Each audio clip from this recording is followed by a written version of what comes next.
Peoples party के secretary इत्तलात Faisal करीम कुंडी ने कहा है कि मौलाना फजल अर रहमान इंतखाबात से राफरार इख्तियार करना चाहते। डेरा इस्माइल खान में प्रेस कॉन्फ्रेंस करते हुए फैसल करीम कुंडी ने कहा कि पेशावर हाई कोर्ट के इंतखाबी निशान के फैसले पर सियासत नहीं होनी चाहिए। मुस्लिम लीग नून की ख्वाहिशात के मुताबिक अदालतें फैसला करने की पाबंद तो नहीं।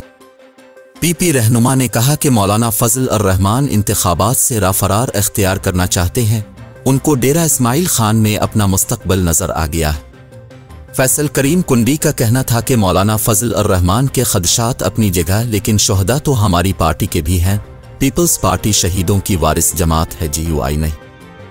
उन्होंने मजीद कहा कि पीपल्स पार्टी 9 मई वाक़यात की आड़ में सियासी इंतकाम के खिलाफ है।